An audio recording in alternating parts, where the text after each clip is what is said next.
number will certainly multiply as scenic areas are opened by the new waterway. These are no idle dreams. They are fast becoming realities here, as similar miracles have occurred elsewhere in the West. New economic horizons will emerge because men of imagination have planned it, and because they have the courage and the perseverance and the machines to do the job. The combination of men and machines has always been an example of that truth, and it will be an enduring monument to the fine Americans who built it.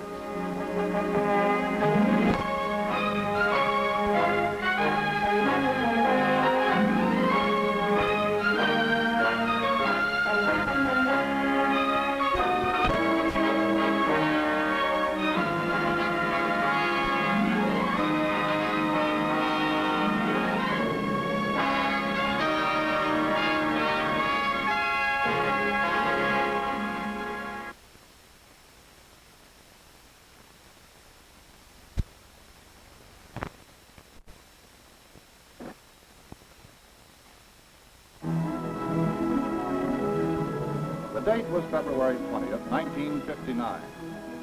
The place, a remote corner of the Navajo Indian Reservation in northern Arizona. The occasion, the opening of a new bridge across the Colorado River at a place known as Glen Canyon.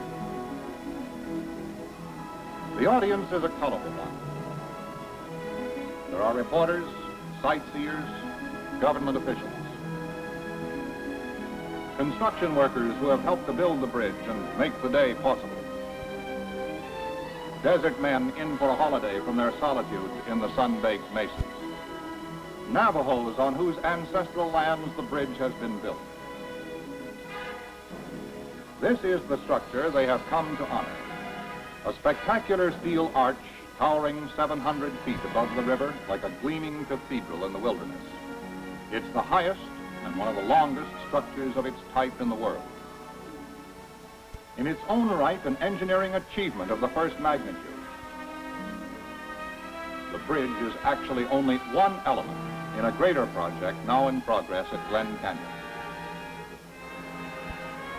Just a few hundred feet upstream from the graceful span, another structure is being erected that will be one of the engineering wonders of our modern world.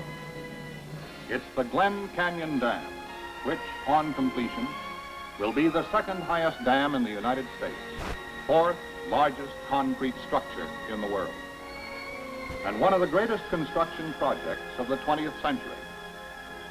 What you're about to hear is the story of this spectacular undertaking.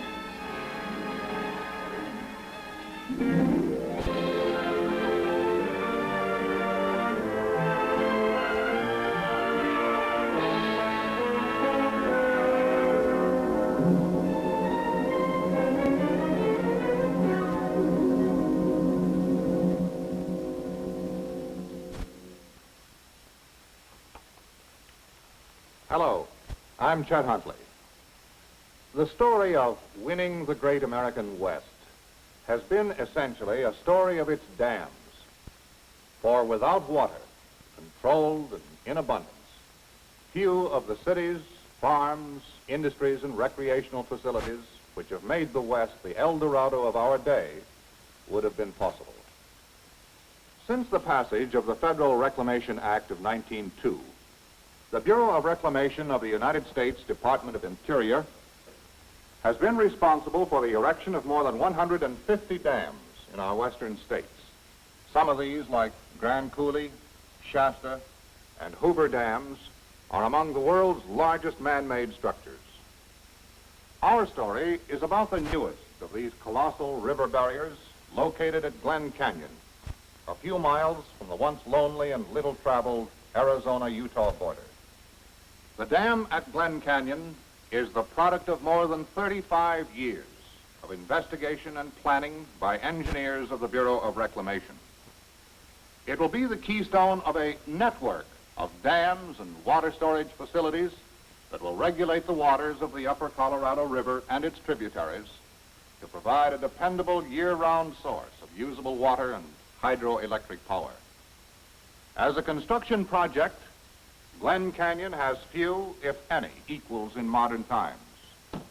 To help appreciate the enormity of the undertaking, here is a scale model showing Glen Canyon at the time of the bridge dedication. The dam itself will be a massive structure requiring 7 years to construct and calling for over 5 million cubic yards of concrete. It will rise more than 710 feet above bedrock, measure 1,500 feet wide at the base. Its 900,000 kilowatt powerhouse will have sufficient capacity to supply the domestic needs of a city of almost 1 million people.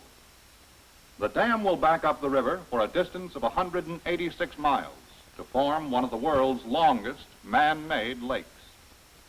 It will store enough water to cover the entire state of Pennsylvania to the depth of 1 foot. The project also includes a complete new community known as Page, Arizona, with facilities to serve a population of 8,000 persons.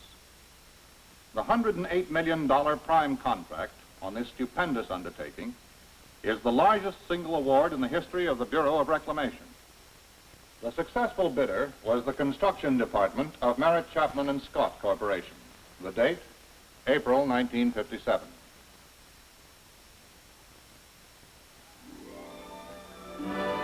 What kind of a place was Glen Canyon? How conducive was it to a construction project of this magnitude? The site selected was ideal, but the remote location posed construction problems seldom encountered. Space was its principal asset. The sole inhabitants were the Navajos, scattered over thousands of square miles of desert, still eking out their livelihood in their ancestral manner. The first order of business was to open supply lines to the outside world. Miles of roads were pioneered across the desert to establish contact with the nearest railhead, 135 miles away. One of the roughest problems was transportation on the job. Glen Canyon is only 1,200 feet across, as the crow flies. For a man to cross from one side to the other, however, required a detour over some of the roughest terrain on the North American continent. One of the first construction jobs was the erection of a spectacular footbridge to permit easy passage back and forth during construction of the steel arch bridge. For transporting personnel to the floor of the canyon, elevators were installed to shuttle up and down the canyon walls. Known as monkey slides, these open-air cable cars provided a sensation much like that of an amusement park parachute jump.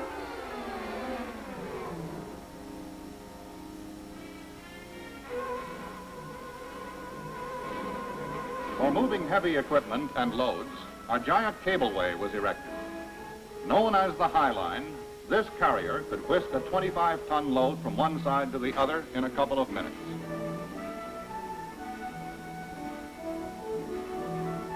Or lower it to the bottom on either side of the river just as quickly.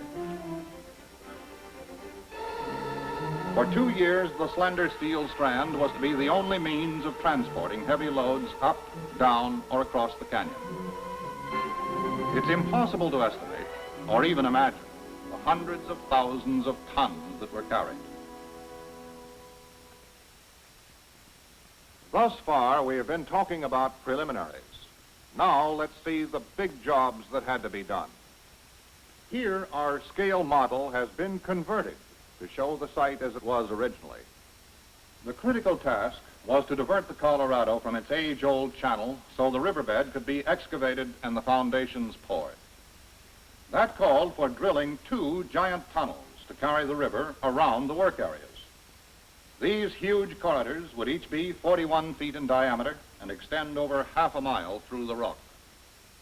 There were also a number of other areas that had to be excavated, so work could begin on the mammoth task of placing concrete in the foundation. That meant blasting out for the massive keyways that would anchor the dam on both sides of the canyon. For the cavernous spillway tunnels that would be used to control floodwaters and carry excess waters around the dam. and for a 2-mile vehicular access tunnel from the summit to the canyon floor. It would help during construction and will be the supply line to the powerhouse in years to come. In all, more than 4.5 million cubic yards of rock would have to be removed before the first bucket of concrete could be placed in the foundation of the dam. What about the time element? How long did the contractor have to complete this mammoth earth-moving operation? The river was the boss. It set the deadline. For much of the year, the Colorado is a sultry, sluggish, slow-moving puree of mud and silt. But when the spring comes and the mountains, hundreds of miles upstream, begin to disgorge their yearly harvest of melting snows, then a monster is born.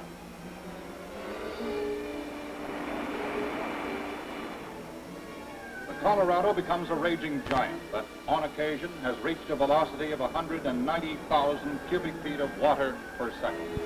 Any attempt to move the river must be made before the spring runoff begins.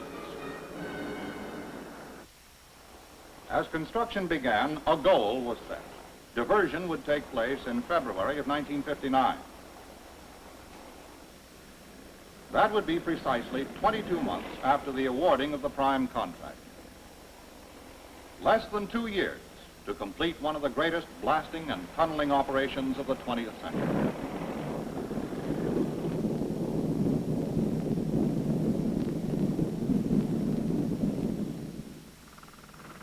With that deadline, every phase of the operation had to follow a rigid schedule.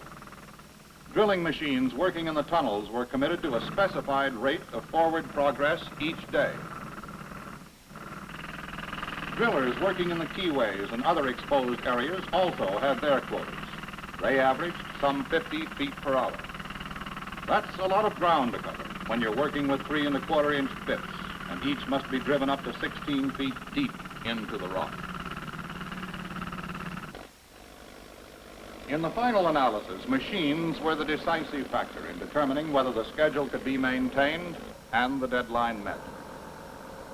Glen Canyon featured one of the largest fleets of motorized equipment ever assembled for a single peacetime construction project.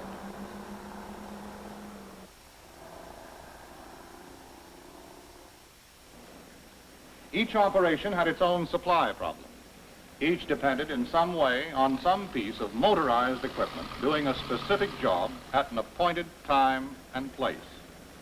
The blasting crews relied on the explosive trucks, keeping them supplied with blasting powder as needed. As the drilling was completed in each new area, the trucks had to be there with the explosives to splinter one more section of the mighty balls. The most critical hauling problem was the removal of excavated materials. The assignment of handling this enormous volume of material was entrusted to a fleet of rugged diesel pay haulers. For 22 months, they were Johnny on the spot with each new blast, ready to start removing the debris, 24 tons at a time, almost before the dust had cleared. They moved like clockwork, even on grades in excess of 20%. An average of almost 10,000 cubic yards of rock, that's about 20,000 tons, was displaced daily and had to be removed promptly from 8 different locations on both sides of the canyon. Timing was all important to avoid confusion and congestion, and to maintain an orderly flow of excavated materials to other crews waiting to use them. Nothing was wasted at Glen Canyon. Every bit of splintered rock and muck was utilized. Wherever the pay haulers went, there you were sure to find the crawlers, ready to move in and level the load as soon as it hit the ground.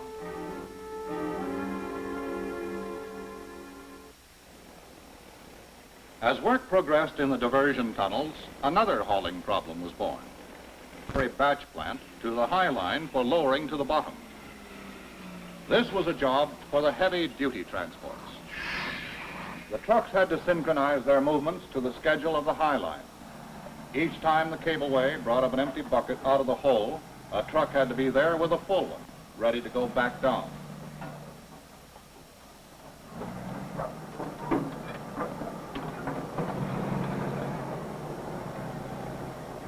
The moment the truck was clear, back it went for a refill. Here you see the magic of Glen Canyon.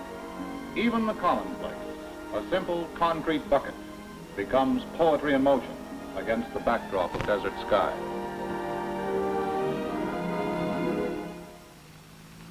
One of the most remarkable features of Glen Canyon is its amazing organization for the field maintenance of its huge motorized fleet. Special duty units are on the go from morning to night. There are fuel trucks, grease trucks, tire trucks, plus a large contingent of radio-equipped pickup trucks for supervisory personnel and troubleshooters.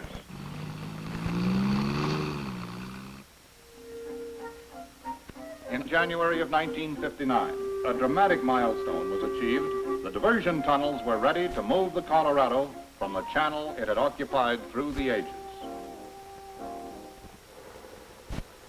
This was the big push. Like an army carefully wheeling its forces into position, the contractor began moving equipment for the all-out offensive against the river. Every available piece of earth-moving machinery was dispatched to the floor of the canyon for the mammoth task. Both the bridge and the access tunnel were ready to assume some of the burden of moving equipment. However, the steel cableway still proved the fastest and most direct route to the bottom. It was simple. Just hook them up and take them away. Hour after hour, it kept busy, lowering a steady procession of equipment. The first objective was to remove the levees at the entrance to the west side diversion tunnel so the water could flow freely into the concrete-lined corridor. The pay haulers that had supplied the fill for the embankments were now recruited to come in and help remove them. Another levee had been built downstream at the tunnel exit. It too had to be removed so the water could flow freely after diversion. A rhythm was established, like well-trained porpoises. The huge buckets of the drag lines dipped into the river so many times each hour, each time coming up with their quota of dripping mud. Time was becoming a factor. There were reports of early thaws in the north. Any day now, the Colorado could explode into its annual spring madness. So, men and machines functioned with relentless production line precision. So many buckets to the load, so many loads to the hour.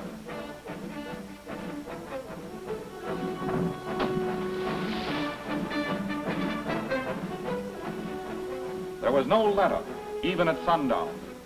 Men and machines worked around the clock to open the new channel for the river. Finally, the job was done. The tunnel was clear. The moment all hands had been shooting for 22 months, was here.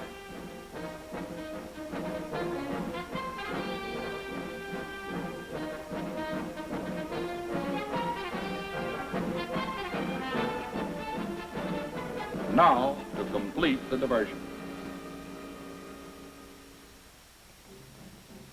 The temporary diversion dams must be closed to seal off the river completely. It looks so simple. A few well-placed loads of rock and earth should do it. But the river has a will of its own. After thousands of years, it doesn't give up that easily. There are 24 tons of fill in that load. How effective will it be in arresting the flow of the river? See for yourself. In a few seconds, it's all gone, vanished as completely as a few grains of sugar in a boiling teacup. So, a hurry-up call is placed for pay haulers to start moving in large boulders. The bigger, the better. Some of these rocks weigh upwards of 10 tons. What can they do to arrest the fury of the stream? Not very much. They, too, are whisked away like so many grains of sand down a drain. Well, gentlemen, now what do we do? Next, large steel forms are eased into the stream in the hope that they can break the force of the current and serve as an anchor for the fill. Within the hour, the rugged forms are twisted completely out of shape and tossed to one side as the river continues ruthlessly on its turbulent way. Each of these moves takes time, and with each passing hour, the velocity of the river increases. In another few days, the Colorado will be completely unmanageable. Finally, an enormous steel frame the width of the channel is hurriedly fabricated. While it's being assembled, the whole fleet of pay haulers and crawlers is put to work, moving up mountains of fill for a final all-out effort.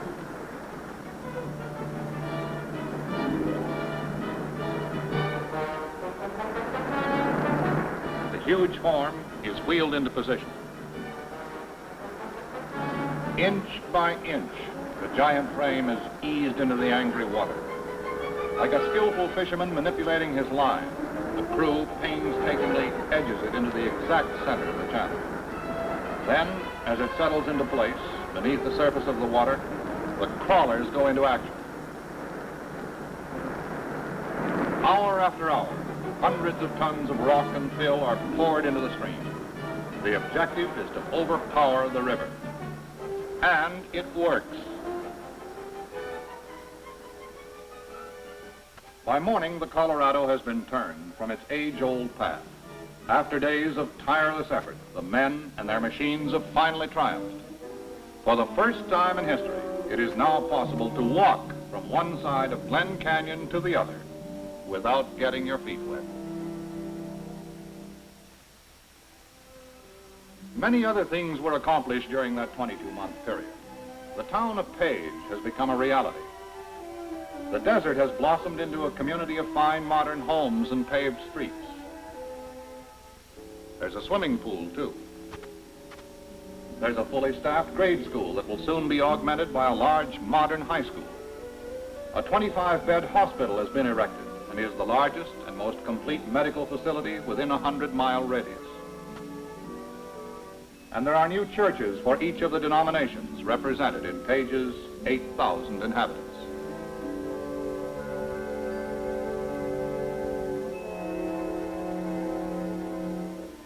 In addition, facilities have been installed to supply the 5 million cubic yards of concrete that will be required for the dam. They include a fully automated mixing plant with a capacity of almost 480 cubic yards per hour, the largest facility of its type ever built, and the world's largest refrigeration plant. It enables concrete to be placed at the specified temperature of 50 degrees, even in the 110 degrees summer desert heat. There are also 2 new traveling tower cableways, each with 50-ton capacity. They are capable of placing 96 tons of concrete every 5½ minutes. They're so accurate that the operator can drop a bucket on a dime on the floor of the canyon from the control tower 800 feet above. Thus ended Act 1 in the drama of Glen Canyon. Act 2 begins in a holiday atmosphere. The Navajos come in to mingle with the construction workers and tourists to mark the milestone. The first bucket is ready for the foundation. It carries 12 cubic yards of concrete. Ultimately, enough will have been placed to pave a 4-lane highway from Phoenix, Arizona to Chicago.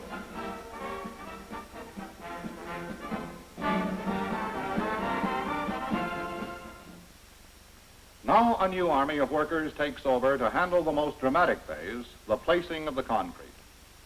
Nearly 3 years will be required to pour the mountains of concrete needed for the massive structure higher than a 70-story building. Again, a rhythm is established.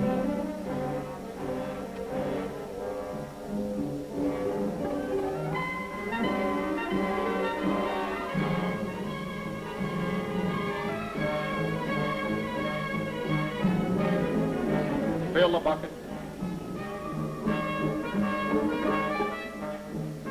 Drop a bucket.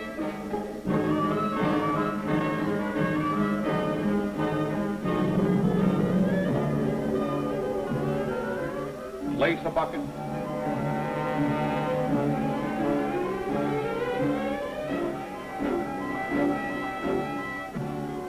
and return a bucket to start a new cycle. 4 buckets every 5.5 minutes. Fill, drop, dump, and return a bucket. Night and day for 3 long years.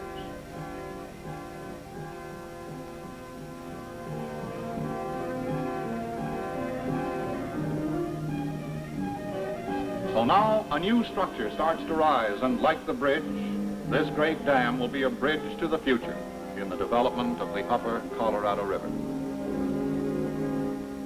35 years of planning. 2 years to complete the excavation and divert the river. 3 years to pour the concrete. Another 5 years to fill the Great Lake. What are the benefits that will accrue to the region and the nation from this monumental expenditure of time, energy, and money? For one thing, with the upper Colorado under control, it will be possible to build irrigation projects to bring enriched and diversified farm production to the upper basin. The availability of vast hydroelectric power will lead to the establishment of new communities and industries.